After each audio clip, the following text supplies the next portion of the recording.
Sidelines with Rob Browne. Talk sporty to me.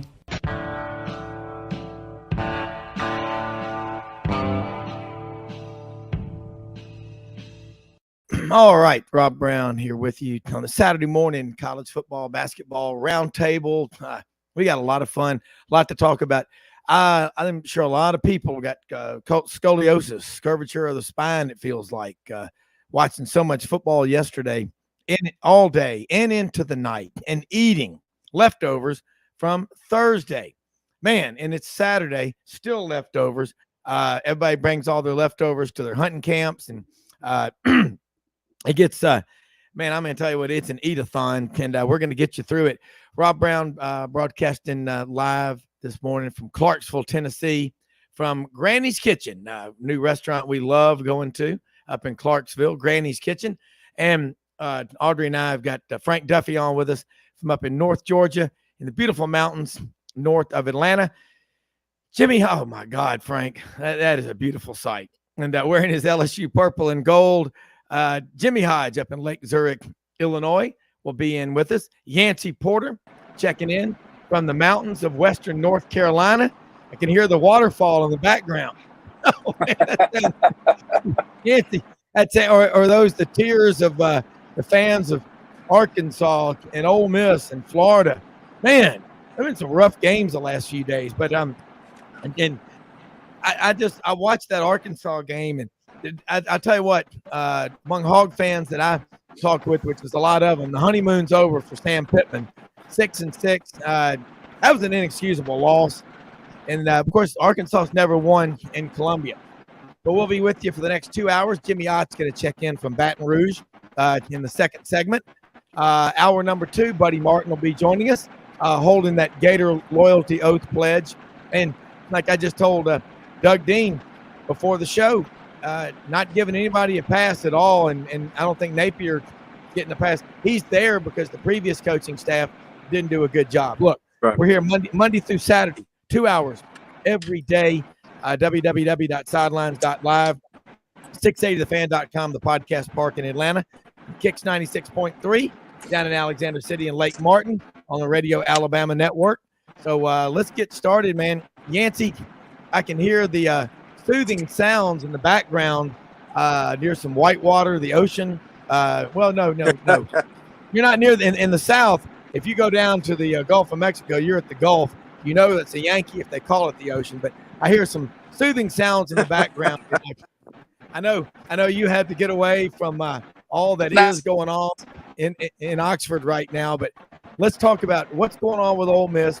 Nobody knows what Lane Kiffin's going to do. Hell, he may show up as a greeter at Walmart for all we know. But let's get your take on it. Welcome to Walmart. Yancy, everybody doing well? Yeah. Oh, yeah. We are. We're just, I think everybody's asking the question, where's Waldo? And what is Lane Kiffin going to do? And somebody's got to be the new coach at Georgia Tech. And looks like Nebraska's got him somebody. But what do you think's going on at Ole Miss? Because that was a back-end loaded schedule. And dadgummit, I don't care who you're a fan of, Ole Miss has lost 4 of the last 5 games. They got better talent than that. But they just seem like the team has been distracted. And I want to get your take on all that. Yeah, you wouldn't say. Of course they've been distracted. It's been a circus for 3 weeks since the Auburn job became available. It is what it is. Ole Miss was not prepared. Alabama game really took the wind out of them. I mean, let's get that out of the way first.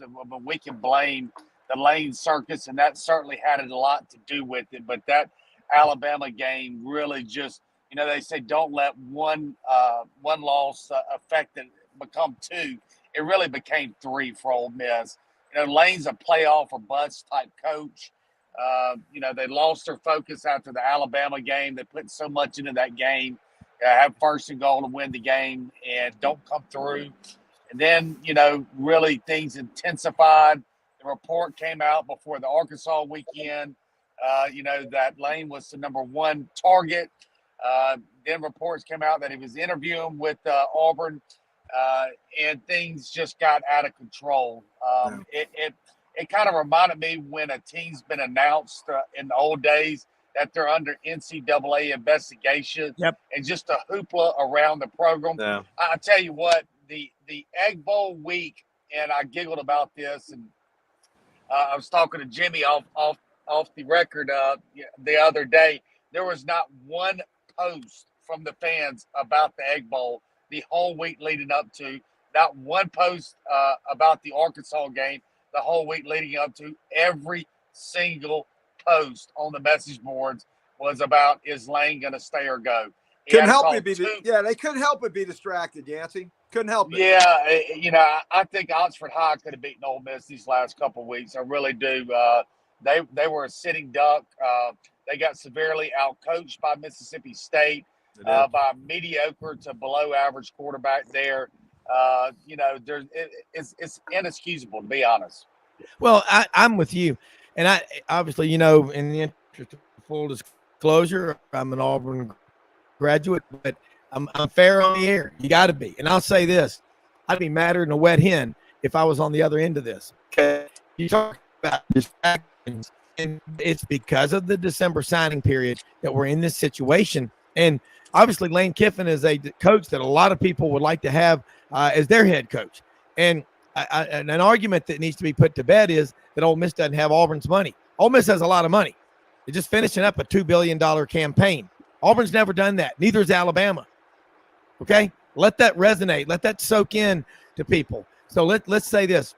Lane Kiffin, he's going to want complete control wherever he is. He's got that at Ole Miss. I don't see him getting that at Auburn. And I'm going to be – not at Auburn.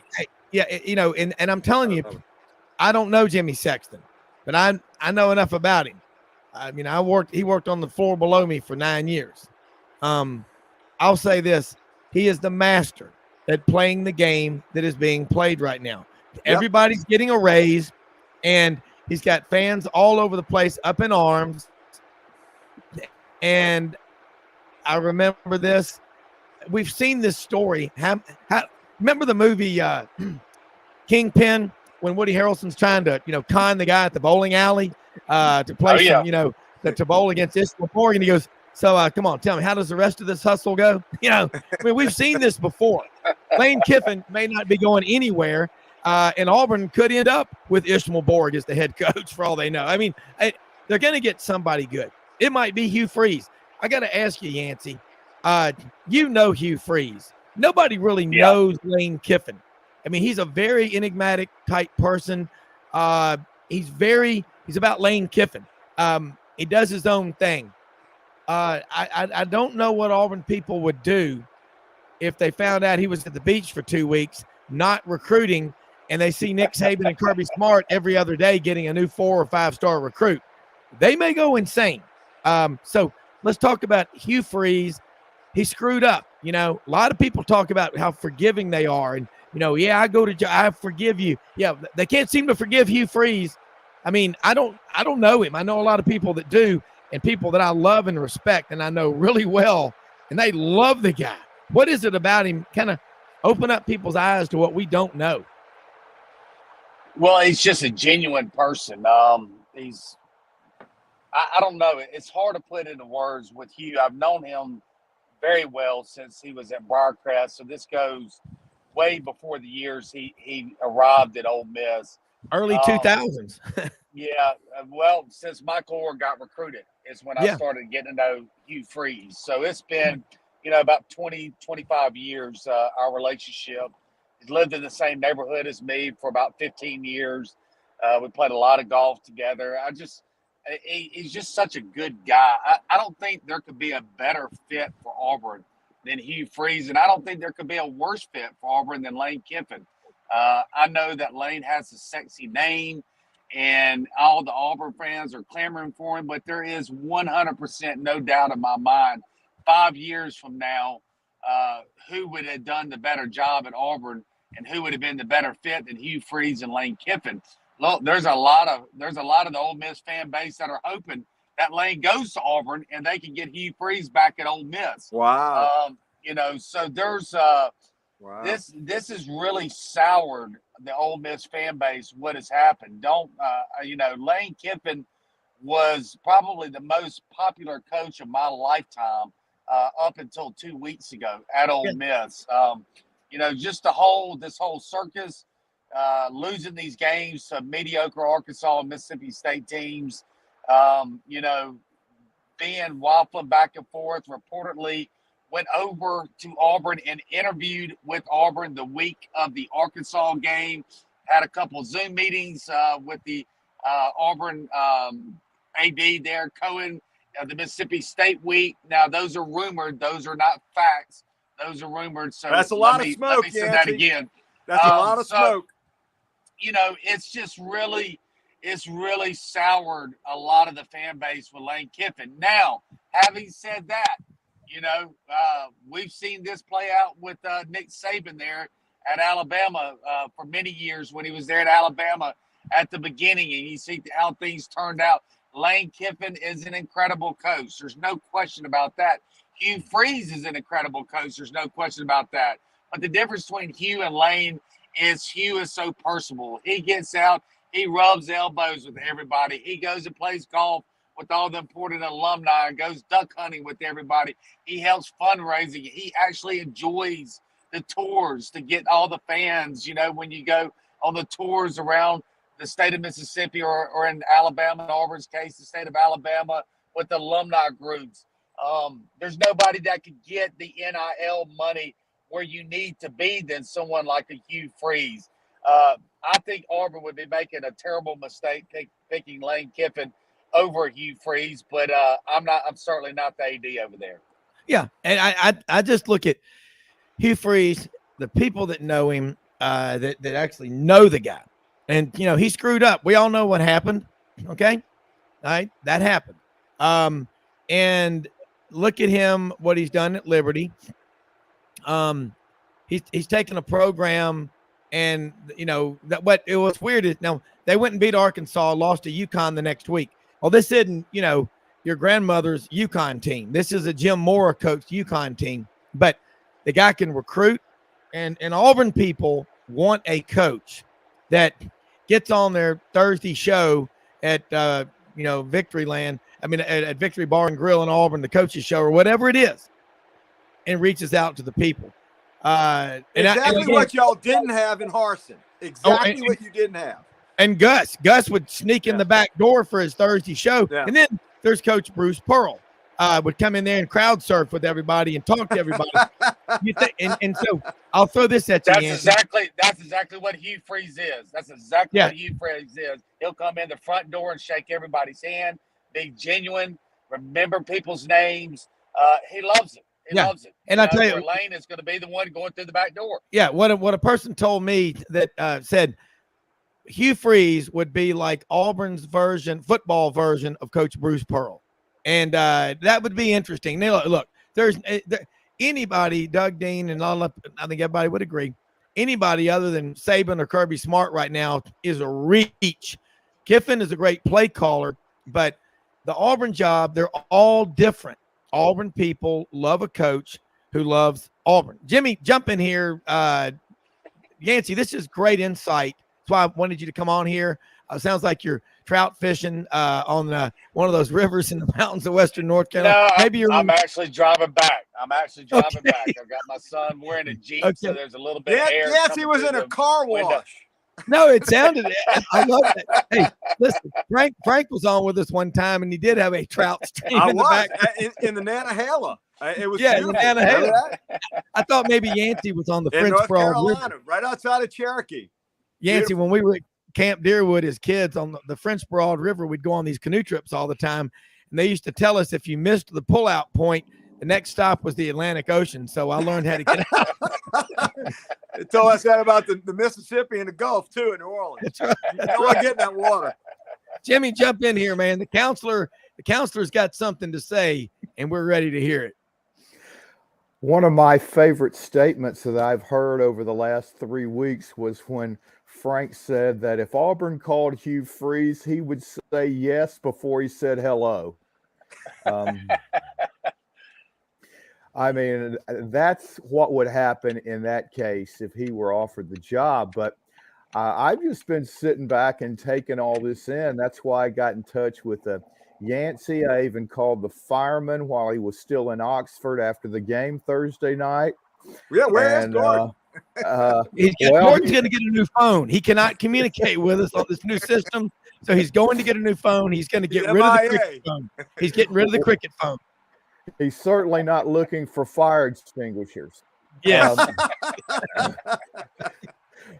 But anyway, as I'm like every other college football fan that's aware of what's been going on the last 3 weeks or so, what's the most intriguing about this is that there are still more intangibles involved.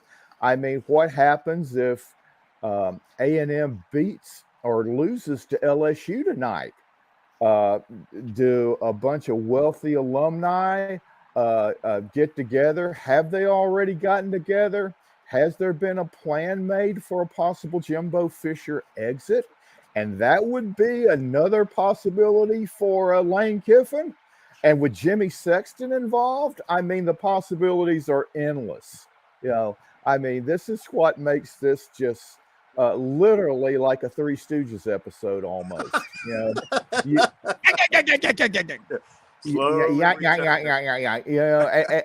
can't make it up. Only in college football. I mean, it's almost like Mississippi State being at the Ole Miss 1 yard line with 3.5 minutes left. All you have to do is just hand the ball to a running back on 2nd and 3rd down. If you don't score a touchdown, you kick an extra point to take a 2-score lead. Hold that thought, Timmy. We got to take a break. Hold that thought, because I love this line of thinking that you're bringing to the table. We'll be right back with more Sidelines after this.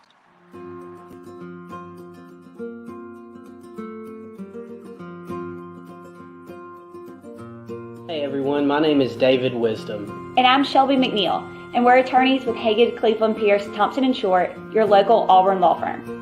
Established in 1959 right in the heart of Auburn, Haggard, Cleveland, Pierce, Thompson & Short has grown in response to our clients' legal needs. We're a full-service law firm focusing on the legal issues our clients face. We take pride in providing our clients with exceptional legal services, ongoing communication, and skilled representation. If you have any questions about our services, please give us a call or visit our website today.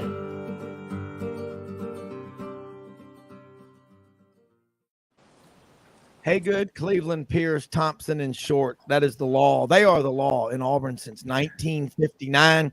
Easy to work with. I'll say this. If you were going to be in Auburn, in that area, regardless of where you're from, they've got 9 of the top attorneys in the Southeast to work with. Got a great support staff. I've known Phil Thompson, one of the partners, for 40 years. Got acquainted with him at 5:30 every morning, PT, when he was my pledge trainer. He's one of the best guys I know, smart, but we're all going to need an attorney at some point in our lives. Give them a call. They're great to work with. They cover everything from A to Z. If it involves the law, they are the law in Auburn. Proud to have them as a sponsor. Jimmy, you were making some great points before the break. Carry on, my wayward friend. Well, I was just saying that nothing ever seems to be simple, just like at the end of that Ole Miss State game. All State has to do is hand the ball to a running back on 2nd and 3rd down. If you don't score the touchdown, you still have an extra point that gives you a length field goal that gives you a 2-score lead. And at that point, Ole Miss had not moved the ball really at all in the second half. And then by making that blunder, Rodgers decided he's going to keep it up, although it was an RPO, but in those weather conditions, he doesn't need to be running the ball. Yeah. All of a sudden, Ole Miss goes 99 yards to get within 2 points to have a chance to send the game into OT. And they had the play to score on the 2-point conversion when they sent the guy in motion, and State had a linebacker on him trying to cover him in the open field, and they called timeout. They don't even call one timeout. They called 2 timeouts. Insane. On a 2-point conversion in which, I guess it might have been a great play call, but that defensive tackle sure wasn't fooled, you know. And now, Jimmy, if you don't recover the onside kick, you can't stop the clock. Jimmy, that's a great point. I was totally mystified what was going on, but Lane addressed that in the post conference, because if you got 3 timeouts, right, even if you don't get the 2-point conversion, you force them to punt there, and then you can win it with a field goal to win the Egg Bowl. But what happened was, inexplicably, Ole Miss decided to substitute an offensive player. They had the look they wanted on that 2-point conversion. And then what happened? The infamous, when the defense, now you get a chance to substitute your players, right? Umpire steps in. What do? You get the defensive lineman to do a crawl, basically a crawl speed to get out. And so the play clock went to 2-1.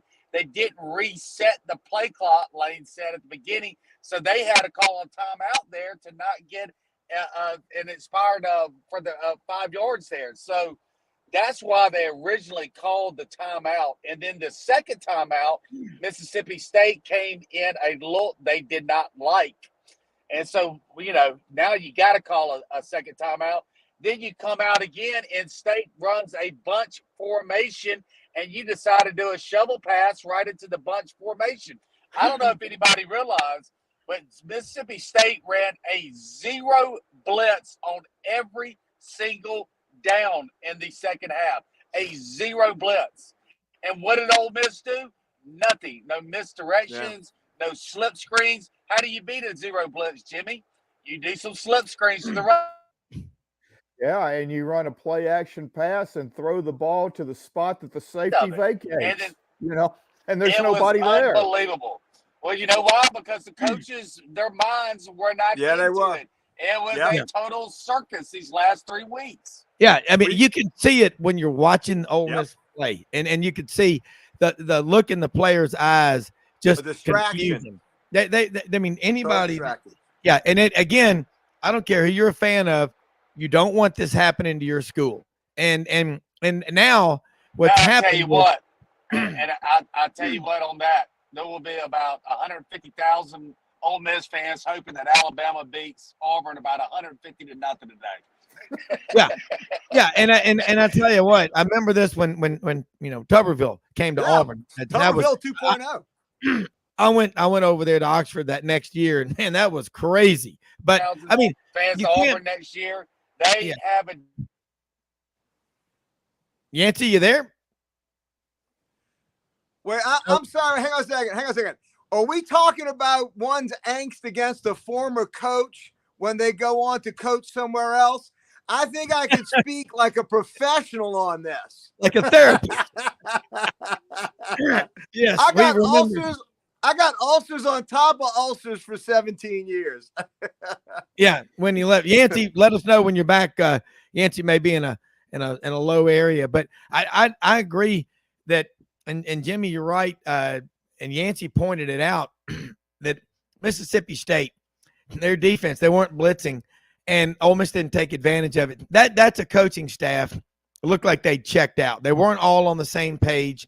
It was just as bad as the Sugar Bowl when you had Matt Corral get hurt early in that game, and Baylor's defense, Dave Aranda and Ron Roberts together, they're going to make it tough, that creeper defense, but Ole Miss couldn't do anything. Luke Altmaier came in the game. He wasn't ready, but Yancy, a lot of teams now, they call it the nickel package or the dime when you've got, 3-2-6. Well, the dollar package is when you're dropping 8 guys in coverage. But if you look at defensive linemen in the interior, we talk so much about that. Ole Miss with 13, 14 defensive linemen, I think 12 of them will be back next year. Now, if Lane Kiffin leaves, who knows how many of them are going to come back. Look what happened when Lincoln Riley went from Oklahoma to Southern Cal. He took 22 players with him.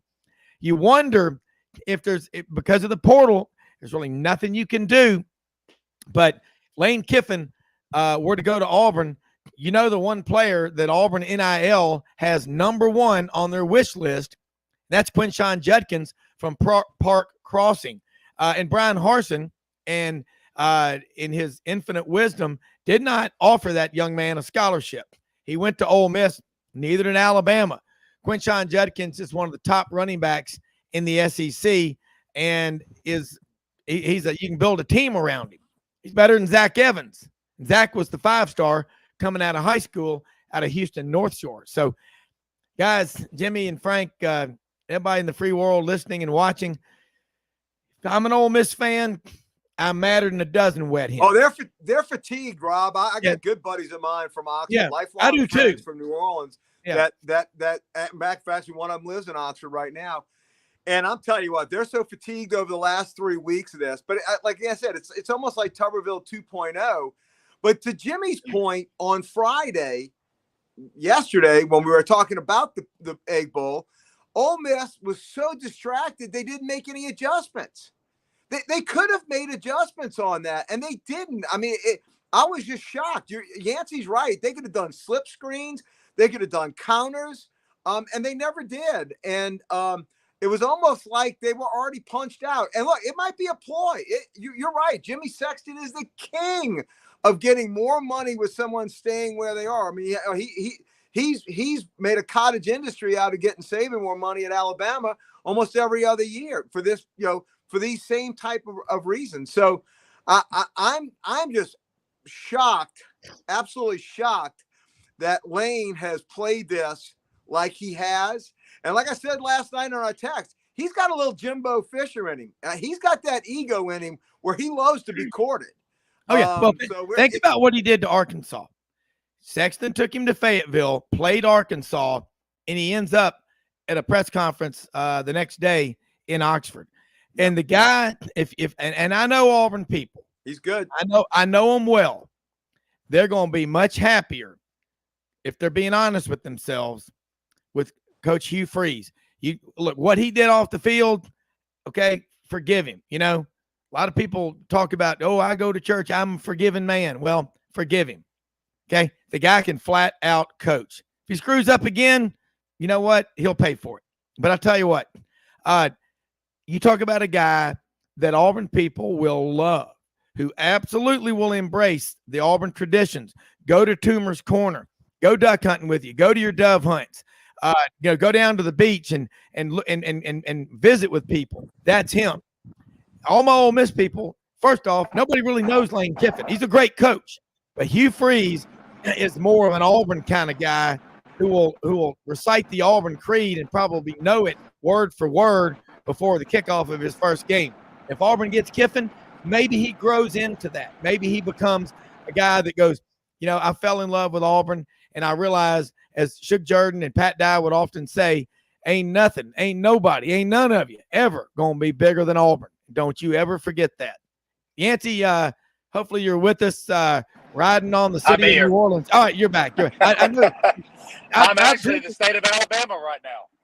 Oh, man, you are in heaven right now. So, hey, don't worry about getting pulled over because all the state troopers are in Tuscaloosa. You're flying through enemy airspace. You better make it out quick. Go ahead, Yancy. Go ahead. Breaker 19. We got you. No, look, Auburn had to do what they had to do because just like you said, with the early signing period and also with the portal being wide open on December the 5th, you've got to get your coach in place. And then to have your coach in place, you've got to be meddling with other coaches. So, like you said, the NCAA is the at fault for this, for creating this mess, to not have the foresight. Yancy, hey, Yancy started, right? Yeah. Yancy, listen, we're starting to break up, but look, we got Jimmy Ott on from down in Baton Rouge, ESPN 104.5 coming up. We're going to talk about LSU and A&M, but Yancy, you're right, and we're going to see how this plays out. I will be talking to you after the show, but hey, folks, Yancy Porter, one of the good people out there from Meridian, Mississippi. Catch him Monday nights, Rebel Yell Hotline, Sports 56 WHBQ in Memphis, and Super Talk Mississippi all over. Yancy, you and your son be careful getting back to Oxford, and we'll see how all this plays out. But I hope the NCAA sees what happens let's scrap it and go back to February. I like the suspense. I don't like the December signing period. So, but be careful, Yancy. Thanks for coming on with us. Thank you, guys. Everybody have a blessed day. Y'all take care. All right, You do too. care, Thanks Yancy. so much. All right, Put Jimmy, out an APB on Gordon.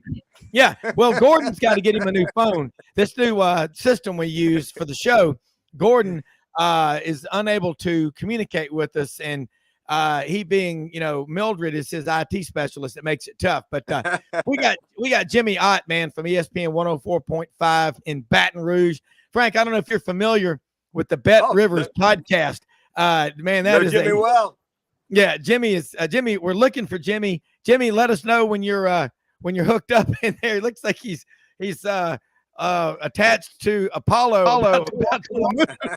That's one small step for man, one giant step for LSU Tiger Nation. Here we go. That's right. Jimmy, let's get the counselor involved real quick. As soon as Jimmy Ott comes on, we'll go right to him, and that's what's fun about live radio, podcast, and streaming and all like that. This is where it all begins. I'm getting a lot of texts from people, okay? There are two things people want to see. Number one is Mildred in a two-piece walking on the beach, and haven't eaten yet. Number two is Lane Kiffin and do something, and Auburn get a coach. Havemus coach them. White smoke coming from Sanford Hall. I'm ready to see it, but I'm with Yancy. God, if you're an Ole Miss fan, it has been miserable the last few weeks. They're fatigued, man. I'm telling you, they're fatigued. All of those guys. It's coaching search fatigue. So Jimmy Ott is I'm looking forward to hearing what Jimmy's got to say about the situation at LSU. Jimmy Ott, if you're there with us, want to get your thoughts on this. LSU traveling to Texas A&M tonight, and what can happen if LSU goes in and gets a big win or just a win? That's great for LSU, keeps them in the hunt for the college football playoff. They're going to Atlanta anyway. What might happen at Texas A&M? I know one thing: the Milkmen, those Texas A&M cheerleaders, will be doing all kinds of hand signals. What's going on, Jimmy? Hey, man, how you guys doing? First of all, if I could, the Lane Kiffin thing. I'm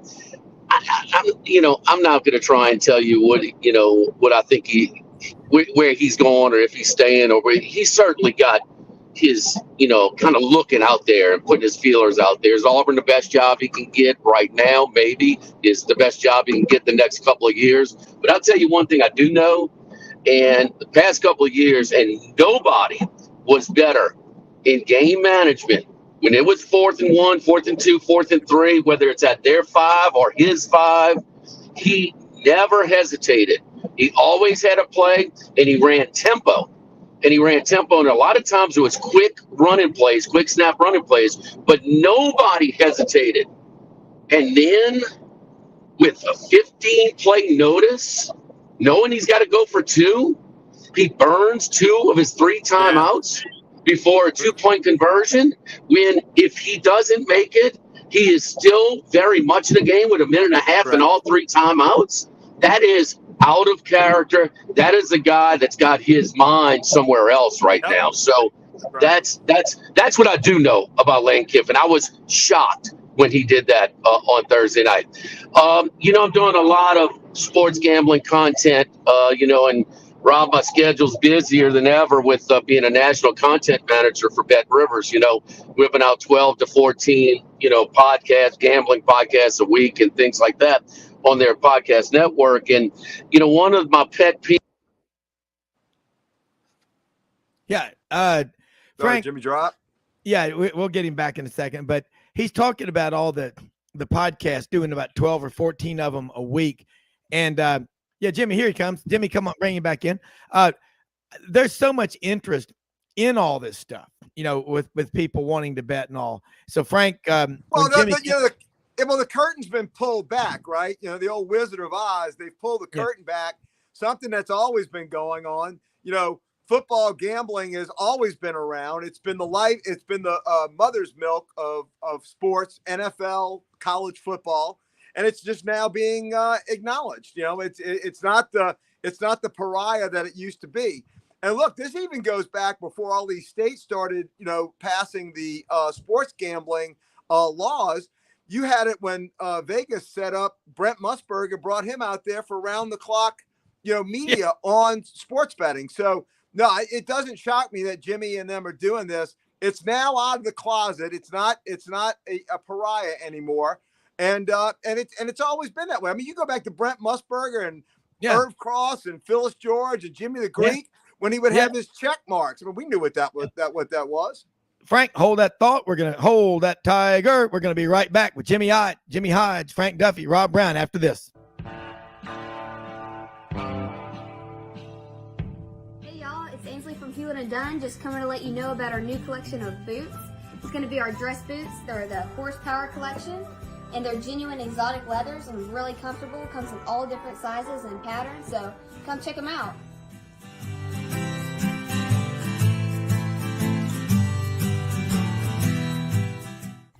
Red River Ford and Toyota, located in Wynne, Arkansas. If you're in the market for a new or used car, truck, or SUV, call, go online, or drop by and see them. Located 45 minutes from Memphis, go off the 4-city exit on I-40 and go north about 15 minutes on Highway 1. Easy to work with and still believe in customer service. If you live out of town, they will deliver your vehicle to you. RedRiverFordToyota.com. Just see what they can do. Strengthen your seed zone this spring with quality tillage equipment from House Industries. Located in Cherry Valley, Arkansas, House Industries specializes in manufacturing superior equipment that will minimize your downtime and keep you working in the field. To ensure the highest quality control, all design, fabrication, and testing takes place in a 99,000 square foot manufacturing facility located right here in the heart of the Delta. Locate your nearest House equipment dealer online at houseindustriesinc.com. House Industries, breaking ground.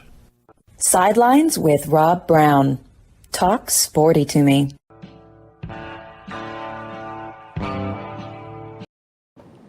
All right, man, we got a good one going.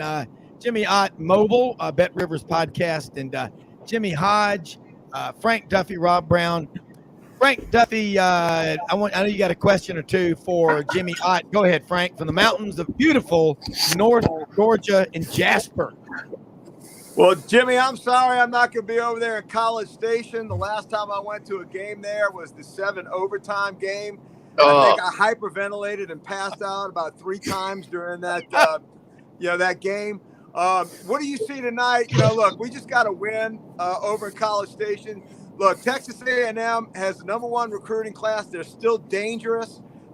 Jimbo's had 4 out of the last 5 years. He's had a top 5 recruiting class. Just 10 and a half short months ago, we had 39 on scholarship. So anything can happen. This is not a given. What do you see our Tigers going over there and doing with keeping our eyes on the prize, keeping those options open for when we come here to Atlanta a week from now? We got to keep that national opportunity for getting in the college playoff alive. How do you see us doing that in College Station? Well, man, that game, I think that's the only one that A&M has won, since they joined the SEC against in this series. And man, there's getting a bad call, and then there's getting screwed, bruised, and tattooed like they did that night. I mean, that was Coach O had the Gatorade dumped on him like 7 times in that game. So, that's right. Jimbo, we all wondered how this NIL deal was going to work out, and the high resource programs, their NIL budget was going to be more, and I thought it would separate the haves and have-nots even more.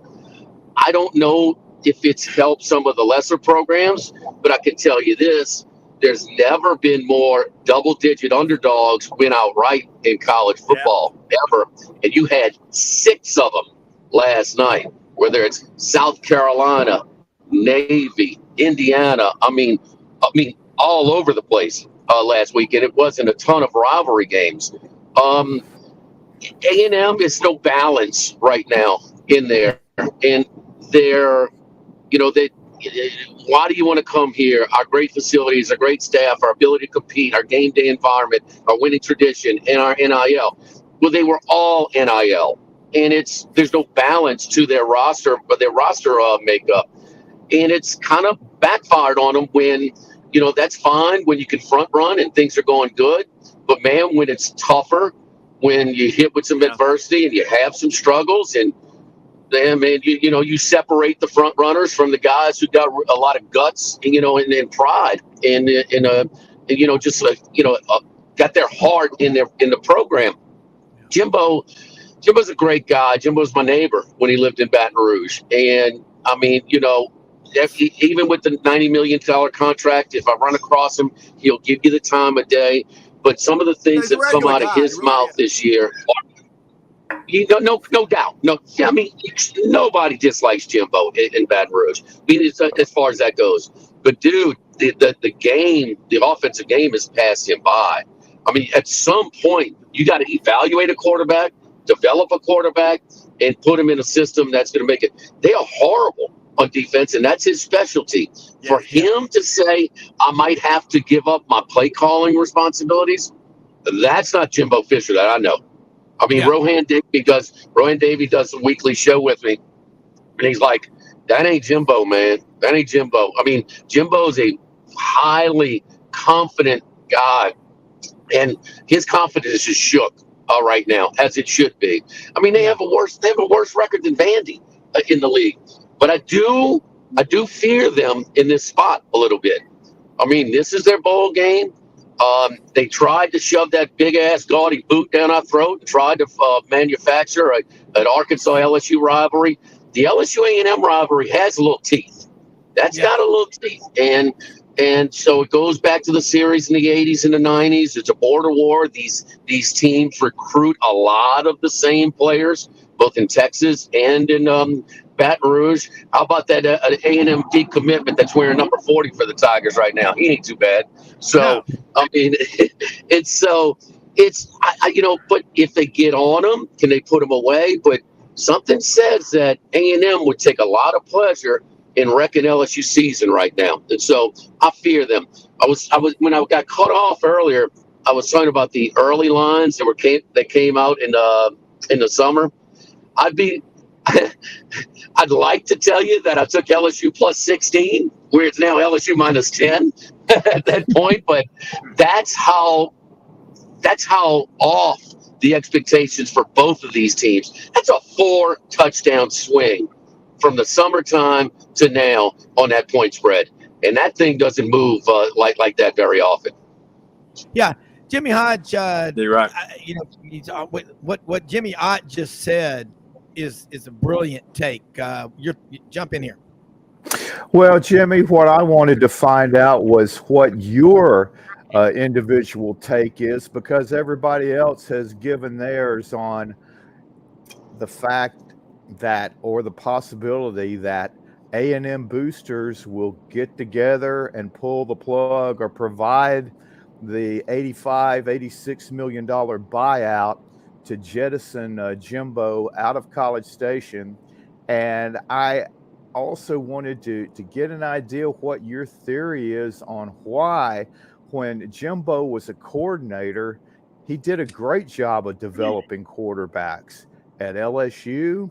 And then, he did have the nice run with Winston, but that's the only really elite quarterback he's developed in college as a head coach. Kellen Mond started over 50 games, but he'd never developed any consistency. And despite being a second-round pick with the Vikings, only lasted one season. Yeah. So what's your thought on that? And because we all know how important the quarterback position is, and he just hasn't gotten it done from that aspect of, being an effective offensive coach. That's his specialty.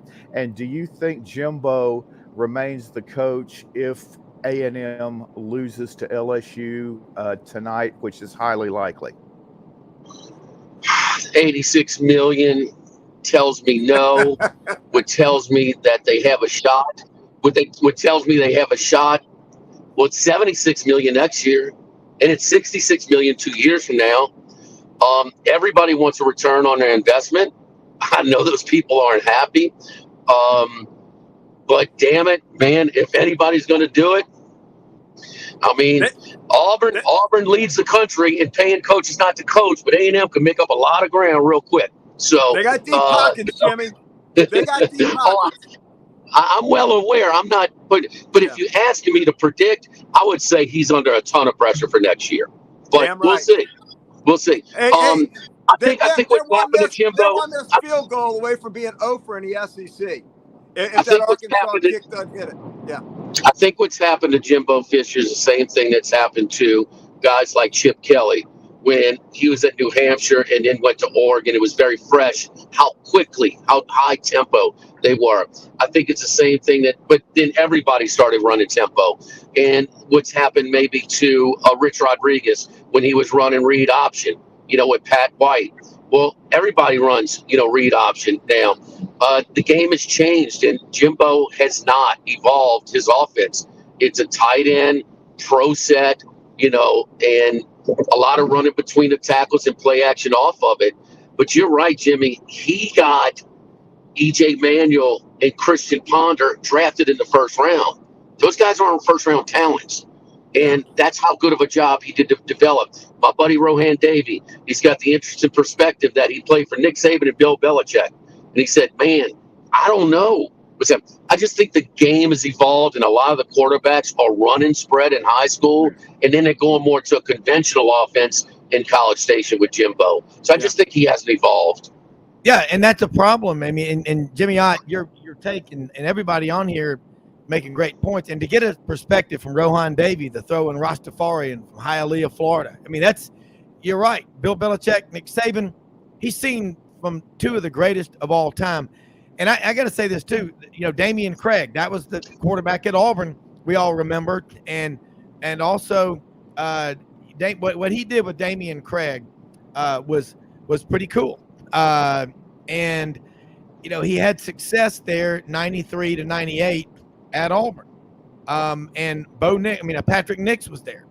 So Patrick Nix he did a good job. I just think what it is too, when you're a head coach, you don't get to spend as much time coaching as you want to, no matter what they tell you.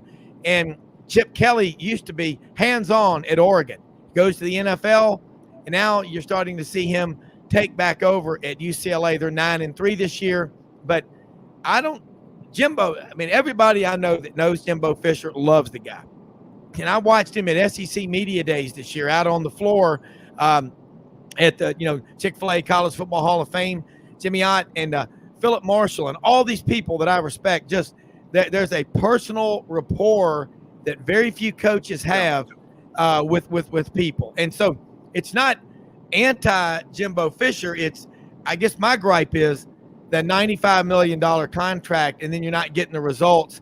And I don't want to make it personal because I do like Jimbo Fisher. I know too many people that know him, and he's got too many friends at too many places to he's very affable. He's a very affable guy, no doubt. Yeah. And to hear you, Jimmy Ott, say that, and Jimmy's right about not developing. And the question is, Jimmy Ott, I don't know, will he ever allow someone else to come in? Let's get back to him. He will be forced to. No, at minimum, he will. Now how much will he interfere with his new coordinator if they don't pay the 86 and they give him another year, which I would put my money on. I would, but how much is he going to interfere with that? That's going to be the $1 million question, because he's never done it. He's never done it. So, and how about this? Just a year ago, we're wondering if LSU, Jimbo cashed in on the LSU opening, because Scott Woodward hired him at A&M, and he was coming to get him for LSU. And that's when Bjork rolled him back over to the original contract, and boom, that's why they're in this massive buyout situation. Again, what did Jimbo really do to earn an extension? Yeah. I mean, nothing. I mean, it beat North Carolina. No, he beat Alabama. Yeah. We've flirted with Jimbo so many times. Beat Alabama. Against us. He beat Alabama to go 4-4 in the league that year. So I mean, in the immediate aftermath of that, though, wins over Alabama, we've seen what's happened at Auburn on two different occasions. I guess they just get caught up in the moment. They never take a step back and let 3 or 4 weeks pass. They've already made the move, and now they're stuck. I know, but Jimmy, you're going in dangerous territory when you compare Auburn to the rest of the world. Okay, Yeah, that's true. they operate differently at Auburn. Yeah, they do. That's You're right. You're right. you know. But I'll tell you this about Auburn. I'll tell you one thing we've noticed about Auburn this year, and of course Cadillac has got them kind of, it's the year of the interim coach. Even from a handicapping perspective, they get a little bit more energy. But how about that damn fan base at the A&M game and the other games where they're not giving up on their team, man. That is a lot of people in my area commenting, and like, don't think that hasn't been noticed, and that's pretty damn impressive. And that's one of your resources at Auburn, man. They freaking care. They care. Yeah. And so that was pretty cool to see. Notice by recruits too. We saw the flip yesterday. Yeah, recruits. Yeah. And that might be the last time in decades that they'll see one of their own, an alumnus or a former player, on the sidelines leading their team. It's only been one in history in this day and age. Yeah. There's only been one. Jimmy, I agree with you. Well, I think Auburn and LSU fan bases. We got a couple of guys in the hunting club from Lake Charles, and they are, let's just say they're LSU fans is an understatement. But it's like that with every LSU fan I know. Jimmy Ott and Jimmy Hodge and Frank Duffy. Y'all know this. I go to mass with a lot of them in Memphis, at St. Louis, and good God, they are anything that's purple and gold. But those two fan bases are that's why I love that LSU Auburn rivalry. But Auburn people, you're right. They banned Cadillac. He's all of us. Is what I keep saying to people. If you're an Auburn man, he's all of us. And if he's not on the next staff, I can't even imagine what would happen. But Zach Etheridge and him. I know what you're saying, Rob, and I understand that. But you cannot place any conditions on your new hire. You can't. Exactly. You cannot do that. No, you can't. You can't do it, because if you do, they may go the other way. And that's what Billy Napier did. Yeah. Billy Napier, they wanted him to take a couple of assistants, and they're like, no. And that's where Auburn's dysfunction comes in, and something else. And LSU has had a lot of it in the past. You need somebody who is the AD really allowed to do his job, or is just a puppet for Yellowwood? I mean, what are we doing here? And until you kind of, give your AD the full power, which I don't think Auburn you can, because they got the shiniest new facility on the SEC block, and that football ops center, and where'd that come from? The same guy that's going to have an impact. And my colleague, Charles Hannegriff, he says, well, Lane Kiffin just needs to go in there and tell him, man, I'm doing it, stay out of my way. I'm like, that ain't working at Auburn. So you better embrace those guys, coexist with those guys, and then they'll give you the resources and the budget that a lot of places won't. But it is a different animal, and that's just it's all every program has their boosters, and then there's Auburn, who you have to coexist with those guys to succeed. And it's, man, listen, the Alabama. Look, I've never been involved in an Auburn-Alabama rivalry, okay? So I don't know, and it's easy from afar to say, look, man, y'all put too much on that game.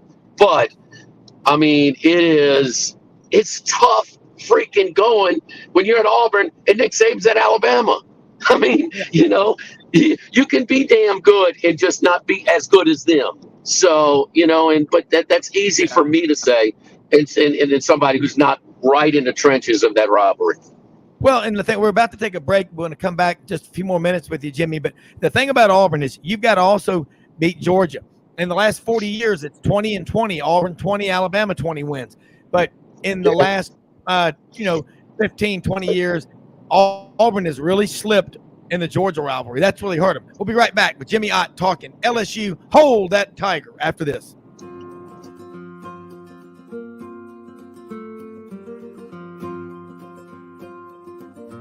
Hey everyone. My name is David Wisdom. And I'm Shelby McNeil, and we're attorneys with Haggard, Cleveland, Pierce, Thompson & Short, your local Auburn law firm. Established in 1959 right in the heart of Auburn, Haggard, Cleveland, Pierce, Thompson & Short has grown in response to our clients' legal needs. We're a full-service law firm focusing on the legal issues our clients face. We take pride in providing our clients with exceptional legal services, ongoing communication, and skilled representation. If you have any questions about our services, please give us a call or visit our website today.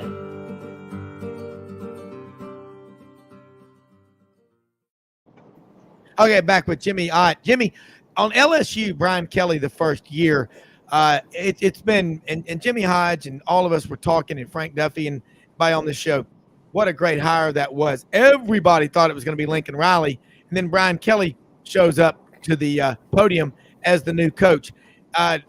This first year, I've watched this team get better in different areas almost every week, and the job they've done with Jaden Daniels is incredible, and he's still been sacked, 40 times on the year? If he wasn't so mobile, probably be a lot worse, but that was just in the first half of Arkansas.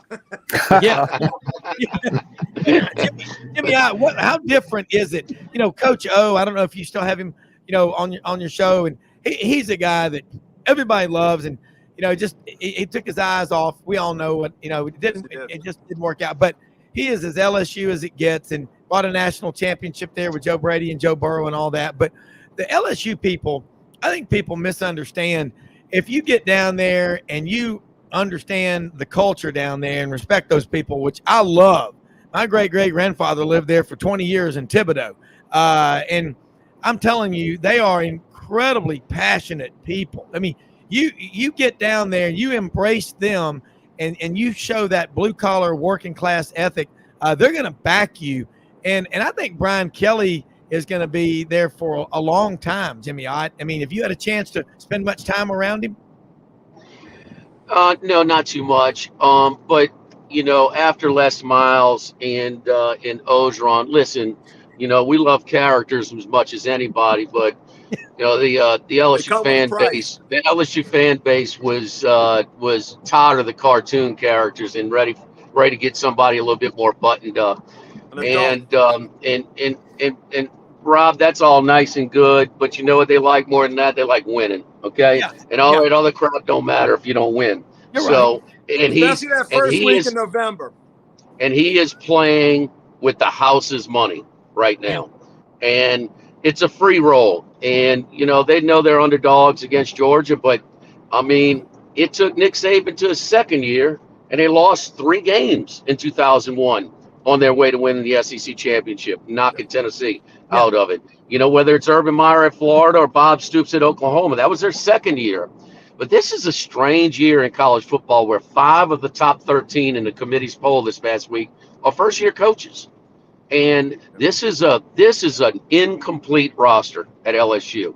They were fortunate that they came back against Auburn and hung in there just enough, and came back against Mississippi State. And then finally they got Jaden Daniels playing quarterback, being a true dual threat instead of just a running quarterback. He wouldn't let the damn ball go. I mean, I am screaming at the team, let the ball go. You have to, and it took him a half a season. Well, now he's got it going. Had a little relapse in a real emotional letdown spot in Fayetteville. That's fine. We knew that was coming. That was a tough spot. A little bit of emotion in Tiger Stadium after beating Alabama when you got one of the prickliest pairs and Brian Kelly tearing up after that game. So you can't have all that emotion one week and be full in the tank the next. And so it's just, I know Brian Kelly can coach. Whether it's at Grand Valley State or Cincinnati or here, guess what? All of those teams, at smaller level, but they're competing against comparable resource programs. Right. This guy can coach. I know that. But could he recruit? Well, it helps recruiting? Winning. Yeah. And, an atmosphere like they had in LSU for the Bama game. The lead changes back and forth, like 7 lead changes in that game, coming down to the last play, rolling the dice and going for 2 with no hesitation.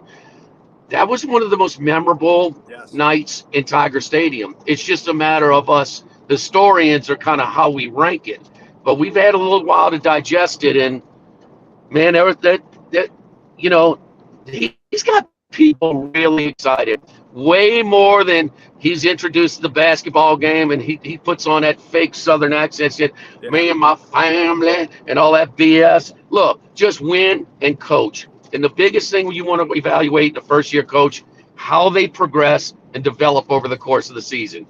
They're way better the second half of the season than they were the first. And now he's got a lot of recruits excited as well. So, man, they're ahead of schedule. And I would have never dreamed, nobody, not the most loyal LSU fans, thought they'd be on their way to Atlanta for the SEC championship. We got nobody gave them a shot. We got the free spin at the casino roulette wheel right now. Well, Jimmy, you got a free roll, man. Jimmy, you said it a couple of years ago in the 2019 season, 3 years ago. You said, look, I get it. I mean, I get it. He goes, you're winning. He goes, you lose a few games and you watch how quickly that turns. And we saw it. And you're right. You still got to win. We're talking about little peculiarities about different coaches and whatever.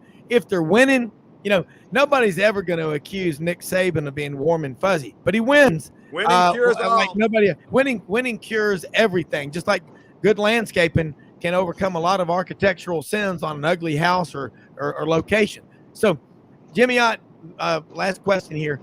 As you look at LSU right now, I mean, this A&M game tonight is big.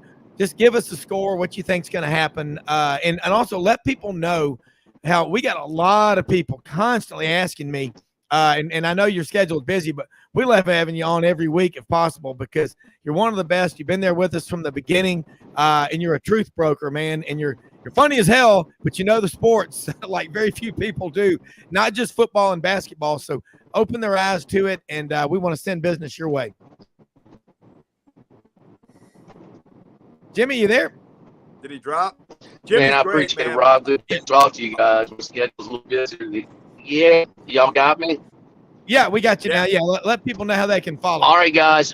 Yeah, Jimmy out 104.5, the Sports Better. Yeah, it's called Sports Better's Paradise, wherever you find your podcast, and I also retweet, all of the podcasts on my Twitter at Jimmy out 104.5. So on my way through rural Mississippi with the sports.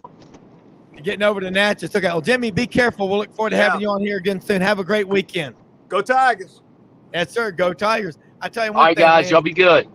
You too. I was going to tell Jimmy I got my 17 parlay with Florida coming in late last night. That can buy that can be a lot of gumbo mixings back home for when we start cranking up next year. Yeah, I know. Jimmy was pretty incredible. He needs to get one of those weather, those cup phone things. And dude, I got one for my birthday. That thing is awesome. I recommend that to everybody, especially our guests. If they're driving, you can put your phone down and keep your eyes on the road. 10 o'clock, 2 o'clock, the Smith system. But Jimmy's great. We love him. LSU people love Jimmy. Him and Matt Moscona are and Danny Don for information online as well are some of the three best sources we have. There's no doubt. Oh yeah, and Jimmy's also every Monday through Friday is doing his show from a different restaurant in New Orleans. I mean, he works out all the time. He's in great shape. But could you imagine? You remember New Orleans, Chef Paul Prudhomme there was so big he rode around the restaurant on a scooter. I looked into that scooter. I was seeing if I could get it secondhand when they closed up, K. Paul's, but I couldn't find it. Oh, K. Paul's is no longer? Sadly, they closed during COVID. Damn shame. Yeah, they wow, during the virus, huh? Yep. Oh man. Thank you, Mayor Latoya. Yeah, well, yeah. That's not good. Well, and is Paul Prudhomme is he still living? No, he passed. He passed a while. I guess he's been gone about 7 or 8 years, but they still had the restaurant. They still ran the restaurant. And it was very good. I mean, it dropped off a little bit in quality, but it was still very good. But they didn't make COVID. Just like several of the the really good restaurants. Le Bon Temps went down. I mean, there was a lot of them that didn't make it through, sadly. Yeah, St. Charles Tavern, right, by the trolley tracks. Yeah. Because you knew that was quality because that's where all the policemen and firemen ate at 2 in the morning. Look at Bayona, a wonderful restaurant on Duffy where I do my exercise walk when I'm at my apartment in the Quarter.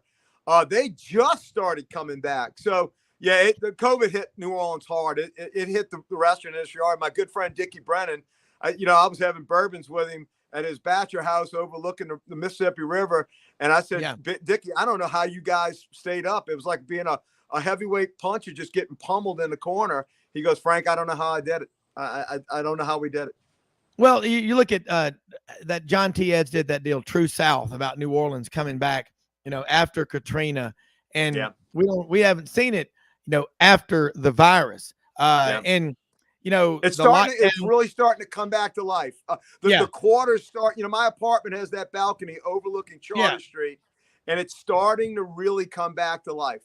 Yeah. And it's the greatest food city in the world. You're not going to go anywhere on this planet and get better food. You just won't see it. And Galatoire's on a Friday afternoon, a 3-hour Parisian lunch. It doesn't get any better. My good buddy John George is the owner. It doesn't get any better. Yeah. And, I want to get my good friend Chef Roger Watson to come on here. He was supposed to come on yesterday and I didn't get the link to him, but I'd love to get him on here for a few minutes before Buddy Martin gets on. You talk about, Roger worked for Gordon Ramsay for 8 years over in London. He said, he goes, in his British accent, as he said, Rob, most people last 1 or 2 nights and they quit. they can check the box. I worked for Gordon Ramsay. He worked for him for 8 years. And he said, the first month it was great. Once I got on the payroll, by God, every night when we closed, he lined everybody up. Yeah. He walked down the line.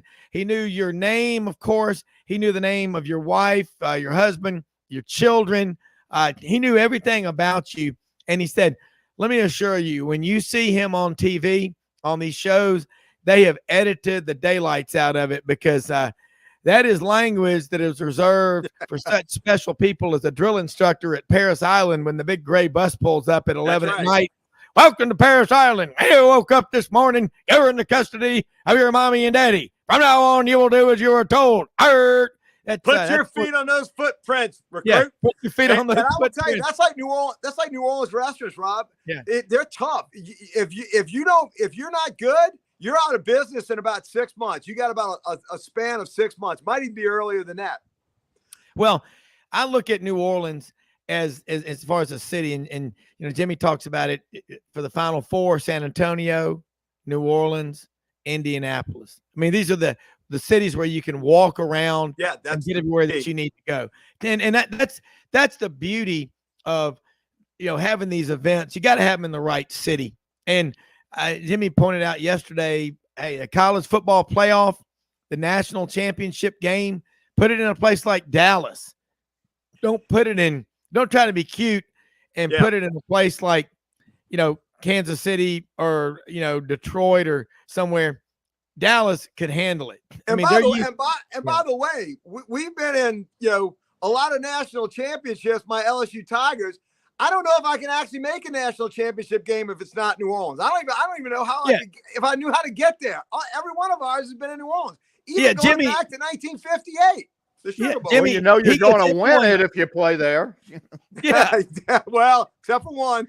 Except for one. That was ugly, but we should have been playing Oklahoma State. But don't get me started. But even by the way, Rob, you were talking to Jimmy about the affinity that Auburn and LSU people have. I can explain it in one little anecdote. The enemy of my enemy is my friend. Sun Tzu said it. Yeah. The Art of War. It's a great book. I highly recommend it if you can read. If you get that even Boone Pickens said, though, that his boys didn't have a shot against Bama. He was hoping they didn't get in either. Well, and Jimmy, we were talking about Iowa State yesterday on the show. Iowa State is the one that put the fly in the ointment by beating Oklahoma State on that Friday night. That's what threw everything off. I'm still shocked. I watched that game from kickoff to the final whistle. I was like, oh my God. And I had no idea it was going to affect my team. But I said, oh, my gosh, this is going to throw everything out of kilter. And it did. Oklahoma State was a good team, but there's no way they were going to be able to play the big boys. Like and they overcame a 23-3 deficit late in the third quarter to win the game. Oh, crazy. Yeah. Jimmy, TCU Horned Frogs. The Frags. Iowa State, Matt Campbell coming to Amon G. Carter Stadium in Fort Worth. Our friend Ken Capps sent me some great pictures of him and his daughter. Oh, that was cute. DKR Memorial Stadium. Texas got the win over Baylor. I'm telling you, man. And the cover. Yeah. Sark is getting those guys to play harder, Jimmy. We got a couple of minutes before the break. Let's talk about the Horned Frogs and the Cyclones. I just think TCU's got too much momentum. They're playing at home. They're coming off a couple of big road wins. They have to focus, though, on what's ahead of them. They win today. They get that rematch with Texas for the Big 12 championship. And I tell you what, it just seems like the stars are aligned for TCU. I don't know what it is, but and they dodged their bullet last week. They dodged their bullet last week. If they were going to get caught, it was Baylor and their unimaginative play calling by my old offensive line coach, Jeff Grimes, which, again, I think really hurt them. Though they could have gotten that first, like Jimmy said, with that tight end over the middle. Had he dumped it, they'd have won the ball game. But still, I think TCU's test, Jimmy, you're right. I think they take care of business today. And I'm telling you, good luck, Texas. You know, TCU's playing good ball right now. And they defensively, defensively, that performance in Austin was impressive. And I think Sark's going to be working overtime these next 6 days to put some different formations out there and show TCU some stuff they didn't see in that first meeting in Austin. Yeah. Well, the Lion King, Quinn Ewers, man, that mullet is a 5-alarm fire. It's a brush fire. That's the worst head of hair in college football. I mean, I've seen some others maybe that are worse, but Quinn Ewers in Texas, Jimmy, Texas is getting it going down there right now. I love what I'm seeing out of them. And you talk about a brand, that brand, it doesn't take much. And the Longhorn Nation, them and A&M getting together, Jimmy. Yeah. How much fun is that going to be? They make the Aggies look like pikers with their cash. Yeah, and how does this puzzle get rearranged once Arch comes to Austin in January? Because I don't believe any of this BS that they're going to redshirt him, his freshman year, and that the family wanted him to redshirt. Man, he's going to be ready to go right away, and I don't see any way he's not getting significant playing time next season. No, I agree with you. Look, we got to take a break. Isadora Newman, known primarily for their academics, unless there's a Manning at quarterback, or Odell Beckham Jr. at wideout. We'll be right back. Hey y'all, it's Ainsley from Hewlett & Dunn, just coming to let you know about our new collection of boots. It's going to be our dress boots. They're the horsepower collection, and they're genuine exotic leathers and really comfortable. Comes in all different sizes and patterns, so come check them out.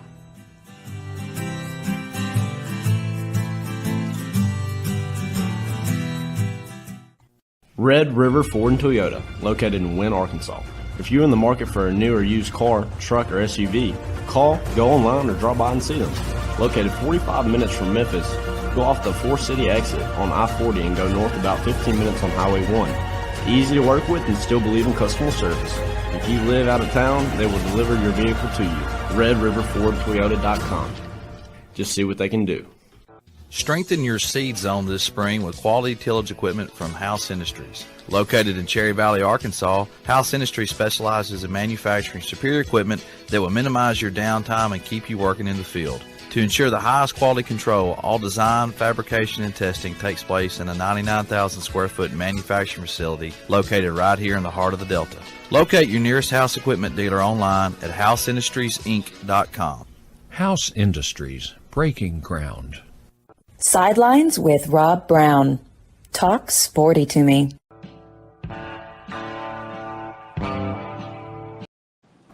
I tell you what, man, a lot of people doing some cooking over the weekend. Get your Miss Rubin's rubs, white magic, black magic, seafood magic, Creole magic.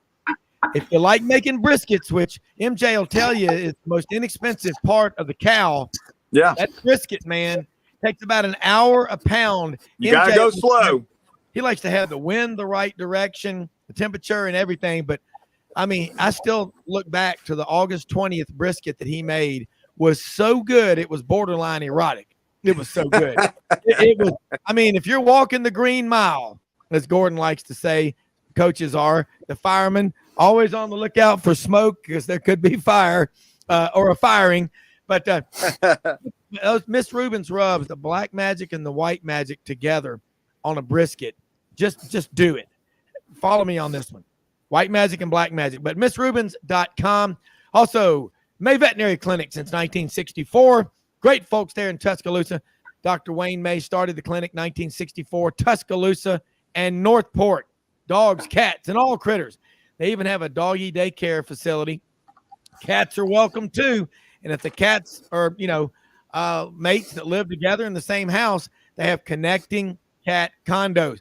They're open every day, Sundays from 3 to 5 p.m. for drop-off or pickup. May Veterinary Clinic in Tuscaloosa.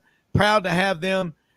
Great people. I've known Waller since it would be March. That would be March of 83.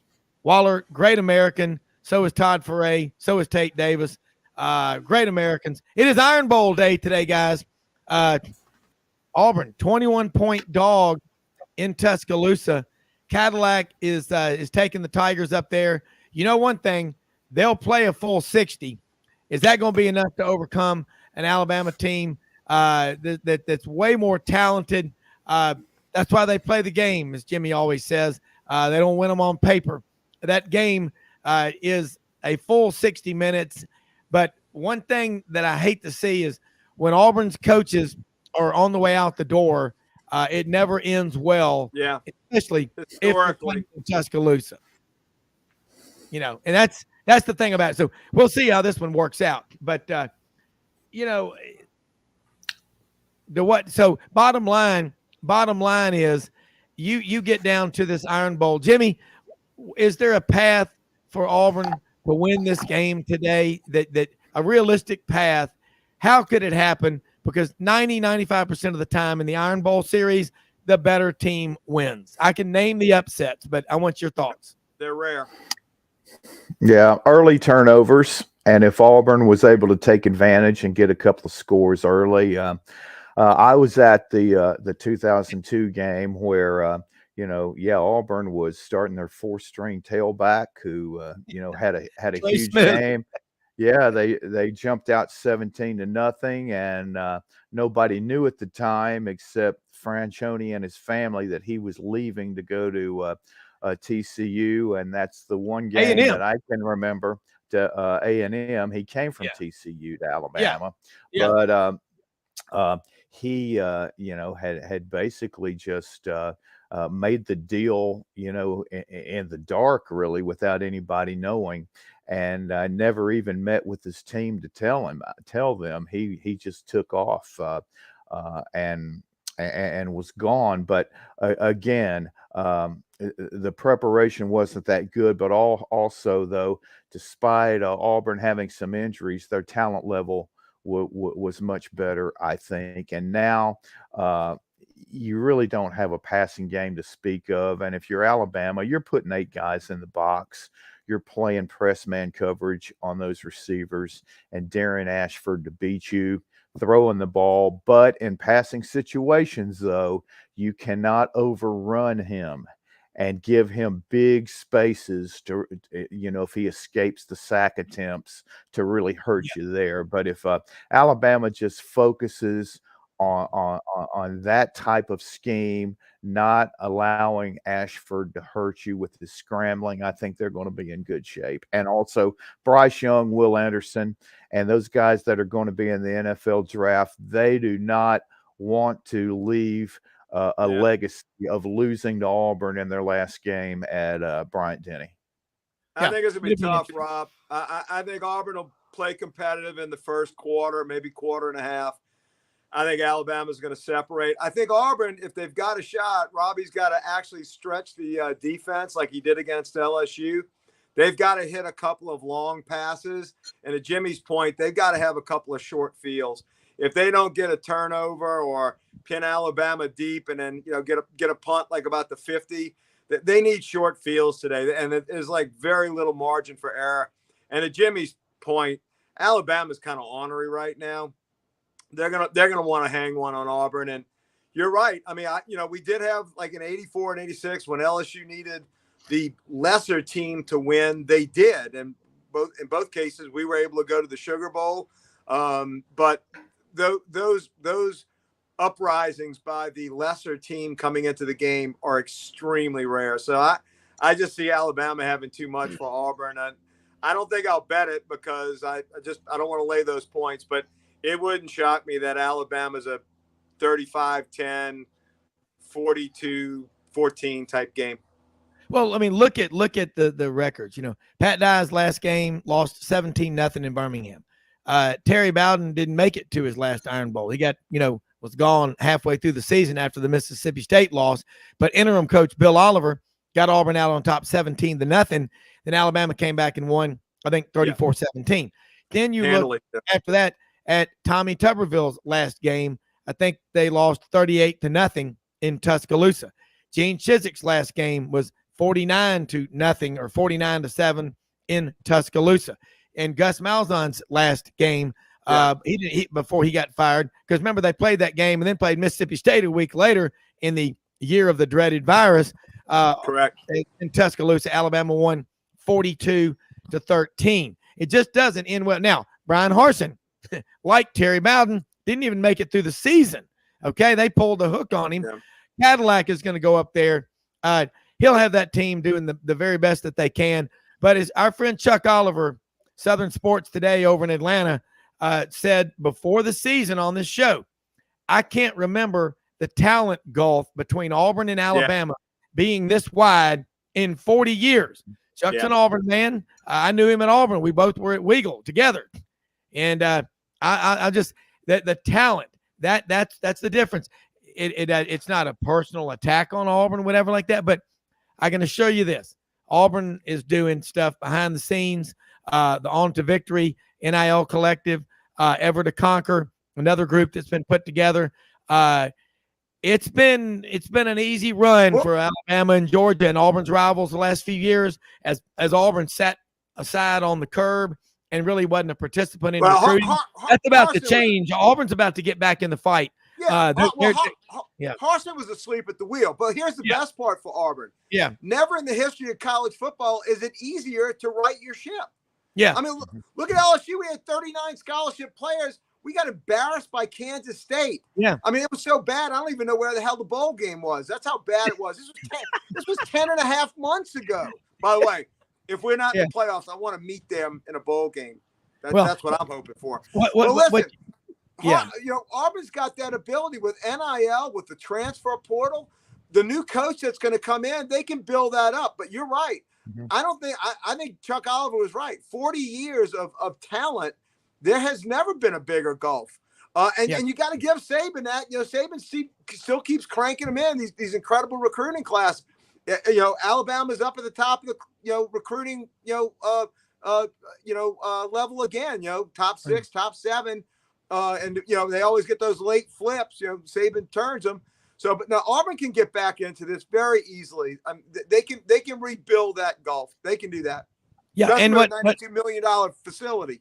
Well, and the NIL that Auburn's putting together is off the charts. I know a little about it. You're going to see it soon. But what's got to happen is if you're an Auburn or Alabama fan and you sit on your butt at a game and just wait to hear the score of the other school, hopefully they're trailing, there would be no interest on the national level in the Iron Bowl if you had two teams that were 3-8 and 2-9 playing against each other. That's what we call two dogs barking at each other. You've got to pull, whether you want to admit it or not, you want both programs to be great because that makes for a great game. Yeah. You want a good Iron Bowl. Yeah. And let me tell you something. That that kick six, not only was half the state of Alabama running with him that 106 yards, the entire state of Louisiana was. Let me tell you, Louisiana will tune into this game. We do it every year. We love watching this game. And I will tell you, we pull for Auburn every freaking time. Well, So, it will be an intense game. And like Dave Cody, our friend out in Bellingham, Washington, just texted me, Auburn will play their tails off for 60 minutes, but they're just outmanned in this case. Yeah. Now, Philip Lawley, great coach at Auburn for many years, sat on the show about a month ago with us. He said, knowing Alabama, he's from Choctaw, Alabama, okay? He knows the state of Alabama, college, high school. Typically, Auburn's not going to get the majority of the top 10 players in the state, but Auburn needs to better, out-evaluate Alabama. But I say this because, and also in the state of Georgia, Auburn's got to get back in Georgia. When you don't have coaches at the Georgia High School Coaches Convention, shame on you. And again, if I'm Auburn, that's what gets you fired. Yeah, if I'm Auburn, I go after Browne Harsin and say, you were fired with cause for dereliction of duty. You didn't recruit.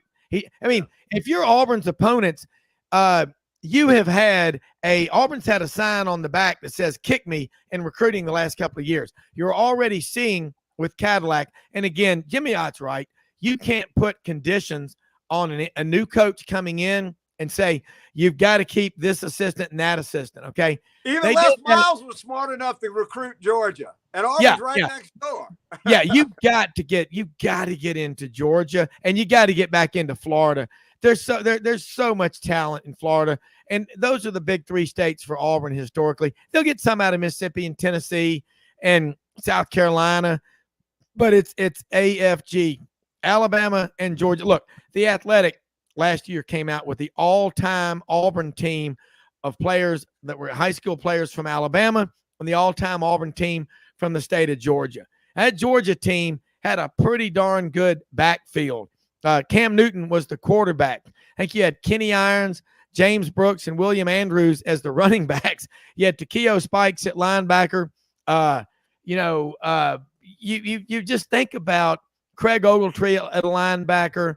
You have so much talent coming out of Georgia, and there's 250 D1 players a year. Jimmy, you look at it on the big picture, and I guess Buddy may have just that game last night, the Gators may have taken him out, but Jimmy, we need to do a wellness check.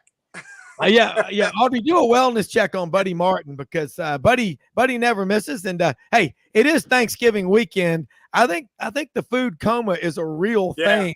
But Jimmy, jump back into this melee as word. That's one of our word wealth words. Today's redneck word though is mayonnaise. Mayonnaise. A lot of folks at Bryant-Denny. Yeah, well, I got to say, Florida, I thought competed surprisingly well when you consider they were playing without their top 5 receivers. So your options in the passing game were very limited to begin with, and yet they gave it everything they had. It was a tremendous game, and in those rivalry games, it comes down many times to one or two plays. But I'm telling you what, that Travis guy was outstanding at quarterback, and there were a lot of really impressive individual players on the field. So it was a really entertaining game, but I think the way Florida bounced back, though, from that Vanderbilt performance, I thought was impressive. I mean, their players play hard for the staff, and that's a big key, that even if, things are not going well, and it's not like this was a surprise. I mean, the Gators knew in year one of any new coaching regime, and in this case, the Napier era, there were going to be ups and downs, and I think they have a lot of good things to look forward to, I believe, because they're going to get players. This staff is going to recruit really hard. They're going to put a much bigger emphasis on recruiting, I think, than the Mullen staff did. And the SEC, I tell you what, that Eastern Division, if South Carolina continues to be able to run that scheme they ran against Tennessee last week, they're going to be able to get elite quarterbacks out of the high school ranks or even the portal ranks. And then Missouri, I tell you what, don't downplay them at all, because they were 2 or 3 plays from being 8-4, 9-3. Yes. I mean, You're that right. was not a fluke win yesterday. And with that new Missouri NIL law that's been passed by their legislature and the portal, look for Missouri to cause some problems. That Eastern Division is a looming monster, I think, in coming years. I agree with you. And I mean, Eli Drinkowitz is one of the most personable coaches in the league. And I think he's a damn good recruiter. Missouri has money. They just don't spend it on athletics. But they do have money. But he's doing a great job of building a recruiting foundation in state, St. Louis, East St. Louis, going up in, Illinois. There are a lot of players in Illinois. And it's the 9th or it's the 10th most productive state in America for producing Division I players. But the Fighting Illini, their record doesn't reflect that. And Jimmy, they gave Michigan all they wanted. Yeah, they did. They did. And this game today, you got Michigan and Ohio State. That's the Croissant Beer Bowl is what I call that one. That's what people in the Midwest, they eat lots of sausages. They wear heavy clothes. And they drink a lot of Croissant beer and brats. And they their brats. They wear white socks with their suits to work. They like to bowl. Nothing wrong with bowling. Hey, man, everybody need. Why would a bowler need a manager, Frank? Let's see. You need a friend. You need someone Kingpin, baby. Hey, listen. Let me tell you. I think Ohio State is going to truck Michigan today. I really do. Even with their suspect defense, what I saw from Michigan this year, I mean, look, they've been beating the Lighthouse of the Blind, the Little Sisters of the Poor. Yeah. I think Ohio State's going to take care of them today. I love giving up the 8 points. That's my big bet today. I'm just not impressed with Michigan. I think they're a soft team. So we'll see. But Illinois, if Ohio State worked over their film, which I'm sure Ryan Day did, they're going to see a lot of holes. A lot of holes in that Michigan. Hold that thought. We're going to be right back with more on the Brat Bowl after this. You betcha. From Hewlett & Dunn, just coming to let you know about our new collection of boots. It's going to be our dress boots. They're the horsepower collection, and they're genuine exotic leathers and really comfortable. Comes in all different sizes and patterns, so come check them out.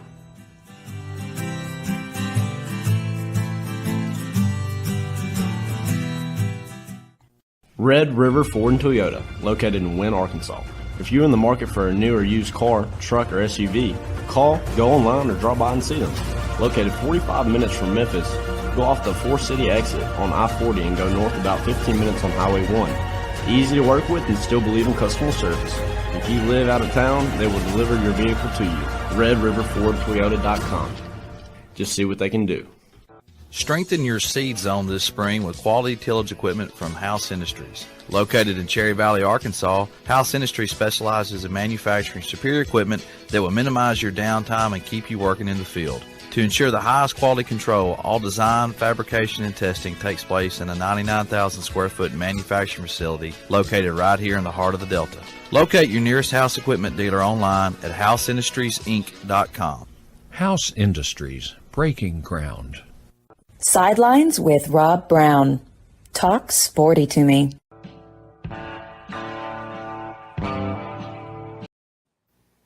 All right, look, we just confirmed we sent Chief Osceola on Renegade over to do a wellness check on Buddy Martin. I hope Buddy's okay. But it's a big weekend. I'm telling you that, man. And watching that Florida game last night, golly. Jimmy, you're right. They had most of their receivers top 5 out. I mean, who's going to not feel that? But Anthony Richardson is super talented, but he's got to come back. I mean, but the thing is, pro football teams, they always think they can take a guy and mold him their way. But if I'm an NFL scout, owner, GM, player, personnel director, coach, I saw 12 straight missed passes last night. 12. I mean, you can't say the guys are dropping them. And there's some things there. Again, I'm not Jim Nagy, executive director of the Senior Bowl, but I'd love to get Jim on our show and hear his thoughts about Anthony Richardson. He's a heck of a player. But, man, Florida State, we talked about it early in the season with Johnny Ballpark Franks about Florida State. We thought they could win 9, maybe 10 games.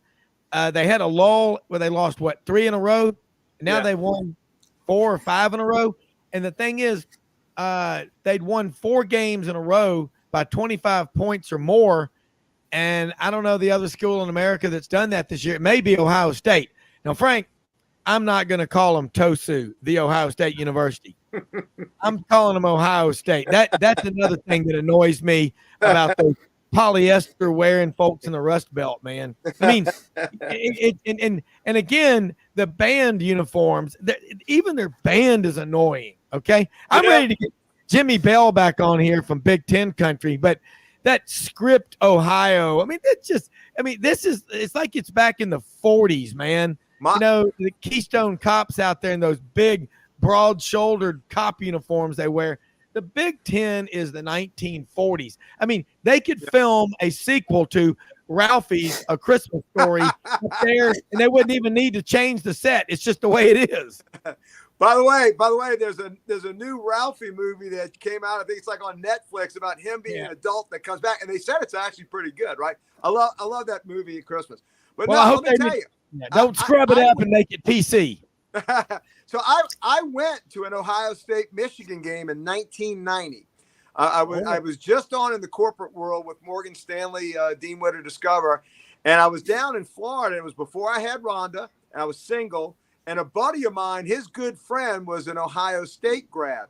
So we didn't have anything going on. I didn't go back to New Orleans for Thanksgiving. So we said, let's go up to the Ohio State-Michigan game. It was in the Shoe that year in Columbus. And it was really cool. Being a Southern guy, it was neat to kind of see the rivalry game from a Northern perspective. Now, it froze my butt off in the Shoe, right? There were flurries and everything. It was the Butler-Benote game where Michigan really should have gone for the tie, and had they done that, they would have actually won the Big Ten. But it was interesting. So we were in the bars on High Street in Columbus, and we were day drinking, as most LSU people would do.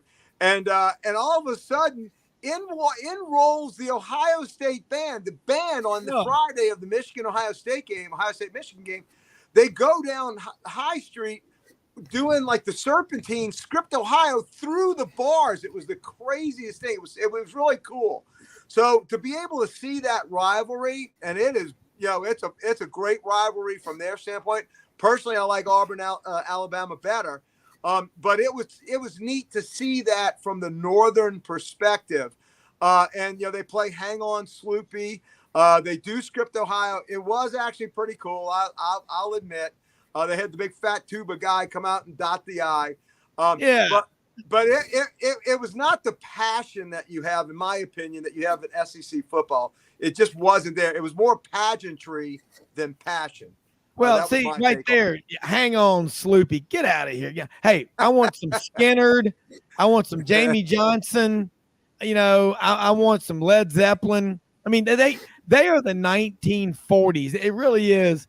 And all I know is on the new Christmas Story, if Darren McGavin was his name, the dad. Yeah, he was great. He goes, the furnace, my dad hurled a string of obscenities that are still floating somewhere high above Lake Michigan. I love the part where Ralphie screws up and the bolts go flying. Oh, he goes, mush mud. I had a few of those moments with my dad. It reminds me of him. Me too.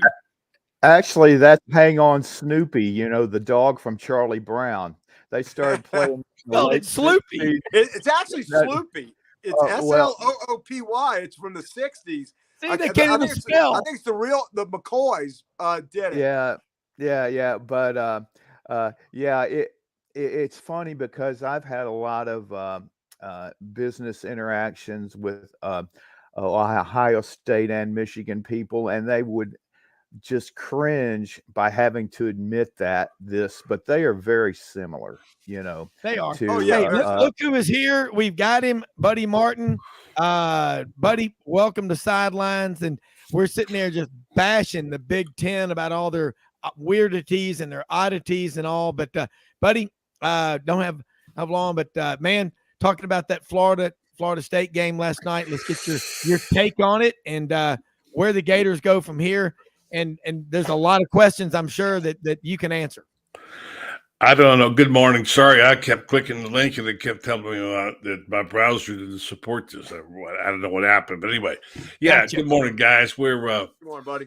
We had a late night, so as you might imagine, where the Gators go from here, I don't know at this point in time. I think the thing is now is probably just to lick your wounds, take the bitter herbs.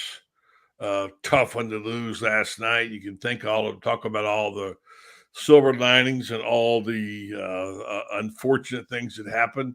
Give credit to Florida State, a remarkable quarterback they got in Jordan Travis. Not really a quarterback, but credible. And Florida ended up, effort's not enough these days. It'd be nice to say it, but it's kind of a stuck in the middle kind of deal right now. 6-6 is not going to get it around here. And even though we love the effort, we like Billy Napier, the fact is they lost their bitterest rival. The herbs are bitter. You have to lick your wounds and take your lumps and say, where do we go? We don't know because we don't know who's even going to be playing for the team. December 5th is the day they can all begin to leave, and Florida's going to have a very large contingent of people leaving. You think, really? Oh, yeah. No, it's actually designed that way, believe it or not. They knew this was going to come. They have a lot of people to sign. It's going to be a whole new crop coming in. Anthony's probably going to go to the NFL. We don't know. So it's just one of those things, as we know, if you're a passionate football fan and you love your team, it hurts when you lose. But sometimes the other guys are better. I don't want to call it rebuilding, but that's really what has been. It started out great, looked great after the win over Utah. Expectations went up, and things didn't work out. I can sit here and tell you all about the problems they had at wide receiver. They were playing third-team guys, but that doesn't cut it. The fact is that Florida State won the game. Florida went 6-6, and now in a day when the United States was, had a draw with England in soccer, which felt good. This one didn't feel too good. They end up 6-6. It's stuck in the middle. So things are going to change. They have to have some recruiting. I think they'll do okay in recruiting, but at this point in time, let's just say in the world of winning and losing, 6-6 is not a winning record. So time now to lick your wounds, get ready to recruit and go get ready for the bowl game, whatever that may be in the spring. That's a cycle of football. I think patience should be the watchword, buddy. Yeah, no, I think people are patient, but you got to call it what it is. Yeah, no, I get it. You got to. He had a mess though. He had a mess when he got there. Well, so did your guy. Yeah. So I mean, you can find one on. But I mean, look. It hurts in Gainesville today. It hurts a lot more in College Station, but that's neither here nor there. Gator fans want their team to win. They can't worry about other guys. So, so that's what it is, and we'll go forward from here and see what happens. Buddy, Anthony Richardson, if you had to guess, you do think he's going to go to the NFL? We had Ben Troop on a couple, last Monday, and, he talked about what a talented guy he is, but can't read his mind. So what's your pick? Well, Ben and I do Ben and I do shows together twice a week, and we talk about it a lot. And I have had this sort of romantic notion that in the world of NIL, you could use that for you instead of against you. And maybe there's opportunity here to bring a guy back and get some money and get a Lloyd's of London insurance policy for $25 million. And because he's gonna get pretty good money probably. And I thought, well, hey, what's right? He's from Gainesville. He can sleep in his own bed and he can live forever the next 2 years as a Gator quarterback and live large and be a hometown hero and all that. And it means probably sitting on the bench and, riding the pine when it used to be pine. for 2 years in the NFL. But this is what players like him do. But for his development, he should, buddy. I mean, Yeah. he's not fully developed. Yeah, but you know what? Development and money don't match. There's a lot of rock and roll stars who develop who made a lot of money too. So I mean, yeah, I'd like it to think that way. But look, he can develop and make $3-4 million a year too. So I don't know. Look, I wanted that to be true, but I finally gave it up last week to say, let's be honest about it. He's got to go. He's got to go and take his money and do this. And it would be nice for the Gator fans if he didn't, but you can't think that way. Look, what would you do? If it was your player or your son or whatever, what would you tell him to do? It's a tough call. So I think he's gone. They got to go. They got a couple other quarterbacks. A lot of talk about the kid at Wake Forest right now who's going one more year, who's Hartman, who's they like him. I don't know. Honestly, I do not know, Rob. I'm guessing like everybody else. I just say the end of the season is over for the Florida Gators, except for some minor bowl game, and then it's back to the drawing board. Yeah, Jimmy Hodge. Well, I think as far as development goes, if he wants to have any kind of career in the NFL that's going to last at least a few years, he's got to come back. But the point you make is very valid, and it's very real, especially if you grew up under just difficult circumstances. You've never had much money. And now all of a sudden, if you invest it the right way, you've got a chance to set your family up for life. And you got to get the right representation. So there are a lot of factors involved. But from a developmental standpoint, it's not a decision. He needs to come back for at least one more year in the SEC. And because even though he had some good moments, he also had the flip side of the coin. And I think another year, I compare it to Dorial Thompson Robinson at UCLA. He looked like Anthony Richardson this year's Anthony Richardson last year. And then this year, he has looked like an elite quarterback. And I think if Richardson came back, he would have the type of year that Thompson Robinson had. And again, though, that's easier for us to say, well, we don't have a chance to take care of our family for life from a financial standpoint. So you're right. It's a really tough decision. But I think you're right also about the fact, though, you can get yourself a $25 million insurance policy, and you can make yourself a couple of million on the NIL deal and with the collective agreement. So I think there's a strong argument for that also. Being a local kid. Absolutely. Yeah. And then Jimmy, the big hit is that next contract, not the first one. If he can develop and actually stick with a team and be able to be a starting quarterback in the league, that next one is really generational money. Yeah. Buddy Martin, you talked about recruiting. There have been some real battles between Miami and Florida, with Florida coming out on the good end of that battle. You're 6-6. Miami's got a worse record. Florida State is the state champion this year. What about battles with Florida State in recruiting? Well, it's a factor now, but I asked Bob Redman. Bob Redman invented recruiting reporting. He's been around a long time. He writes for us, and he's well connected in that regard. I asked him about the season and the losses, how it impacted. He said, I don't think it's going to affect Florida that much. He said, the guys they got, they're going to get. And he said, I think they're good to go. The other side of that coin is the enemy can use this against you, saying, Billy Napier, he got 100 people on his staff and $100 million facility, and they still can't win. You know how it goes like that. Oh yeah. But I think patience. I think you're right, Frank. Patience is the byword, but then a lot of fans aren't patient. There's so much going on today in this topsy-turvy world. Look no further than Auburn. We're waiting to find out what's going to happen there. Have them just coach them. Yeah, I mean, hey, look, I wish them all the best, but this is where we are now. You don't have 5 years.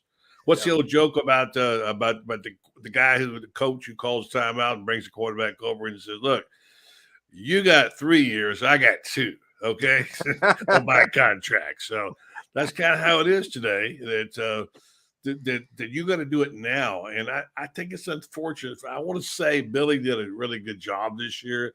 I thought they fought their guts out against FSU. I think AR played his heart out. That one run he made right near the end of the game where he was just churning and burning and giving it his all. He wasn't worried about any $20 million contract. He put his body. He was trying to win the football game. Yeah. So he's a good kid. He's got a good heart. There are some people out there, and some good friends of mine who are close to the program says time for him to go and Florida to move on. Somebody to find for ability to find a quarterback that fits his system. I don't necessarily subscribe to that because you don't get many Anthony Richardsons. It's worth trying again. If he would come back, a la Tim Tebow, remember he came back for that last year. It would make a big difference in the program. Yeah, he would. Look, we've run out of time, unfortunately. Buddy, we got to get you back on next week. I know you had some technical issues on your end with the browser. I've been there. But we love having you on here on the Roundtable. The Buddy Martin Show, Monday through Thursday nights, folks. Check it out. Facebook and Twitter, 9 p.m. Eastern. GatorbaitMedia.com. He's all over the place. You've got to follow one of the best journalists around. Go out and help people with the expectation of getting nothing in return. Don't give to get, give to give.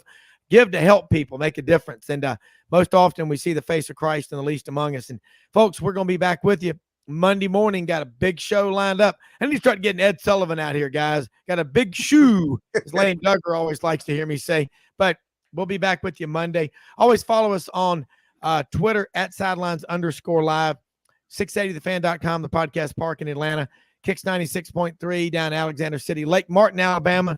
Have a great weekend with your family. Watch a lot of football. And, hey, we live in the greatest country in the world. Happy Thanksgiving, everybody. Thanks for our listeners. We'll see you Monday. We're out of here. Orderlies, we're coming. We're coming, orderlies. That's right. You're coming for A&M.